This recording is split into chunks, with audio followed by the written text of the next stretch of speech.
Hello friends, west ఫేసింగ్తో ఉన్న ఈ G+1 brand new independent house 25 feet colony రోడ్తో ground ఫ్లోర్లో పార్కింగ్ ఏరియాతో పాటు 1 BHK అండ్ ఫస్ట్ ఫ్లోర్లో ఈస్ట్ ఫేస్ ఎంట్రన్స్తో 2 BHK. టోటల్గా ఈ ఇల్లు G+1 అంతా కలిపి 2300 స్క్వేర్ ఫీట్ బిల్టప్ ఏరియాతో ప్లాట్ ఏరియా వచ్చేసి 128 square yards, road side 23 feet and 50 feet లెంత్తో 128 స్క్వేర్ యార్డ్స్ ప్లాట్ ఏరియాలో కన్స్ట్రక్ట్ చేయబడిన ఈ G+1 పిఓపి వర్క్తో tiles work and main elevation work అంతా కూడా ఫినిష్ అయిపోయింది.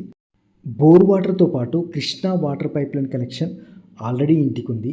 25 ఫీట్ కాలనీ రోడ్తో వెస్ట్ ఫేసింగ్తో ఉన్న ఈ G+1 ఇల్లు లొకేషన్ నాగార్జున సాగర్ హైవే నుంచి ఎగ్జాక్ట్గా 2 కిలోమీటర్ డిస్టెన్స్లో ఉంటుంది. ఇక లొకాలిటీ విషయానికి వస్తే schools, colleges, super markets, temples అన్నీ కూడా యాక్సెసిబిలిటీ ఉన్న ఒక మంచి లొకాలిటీలో వెల్ డెవలప్డ్ కాలనీలో ఈ ఇల్లు లొకేషన్ ఉంది. ఈ ఇంటికి సంబంధించిన ఫుల్ డీటెయిల్స్ ఇదే షార్ట్లో మెయిన్ వీడియోకి వెళ్ళి మీరు చూడొచ్చు. Thanks for watching this video. Thank you.